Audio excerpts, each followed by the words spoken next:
or like specific wildlife habitats that they want to keep intact. And I think a lot of that program was maybe put in place in the 70s and 80s. I'm not really sure about it.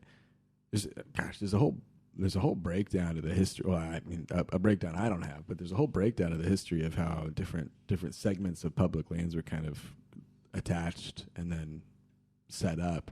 And so they're really not all as old as I might have thought they were. I think this one might be back from the maybe 70s or 80s, like I was saying, when they finally had it established. And so even still, there's like a few farms and a few there's a bunch of buildings and stuff out there already, because they had built things before there's ever any public land protections.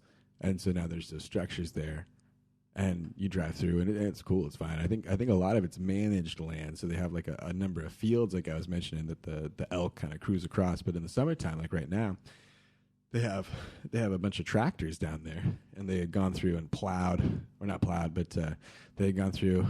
Is it a combine? They went through and cut the hay.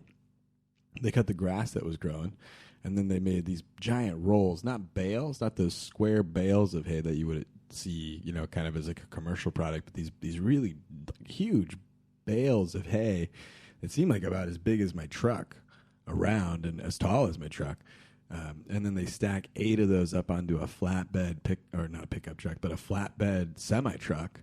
And then they have like a double trailer. So they have, 16 of these big bales. And then they're doing runs of that all day to take out this grass product that they've produced on the land there. And I think that's sort of one of the multiple use cases for the land management that they do, where they do this, kind of like I was talking about earlier, you do this time of year, you do this next time of year, because it's just what the land and the environment offer you at that time.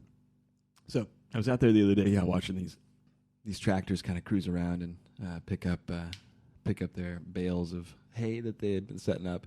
And then I think after that, once that's done, as it gets into the drier season in the rest of the year, I think it goes.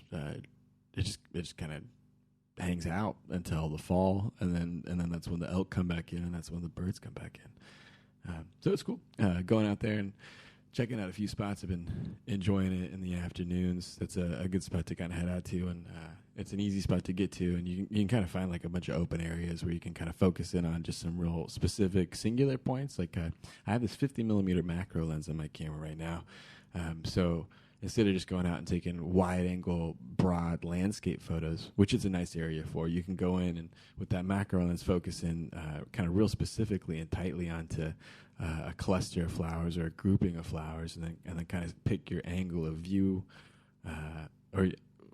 and kind of pick your depth of field and sort of select how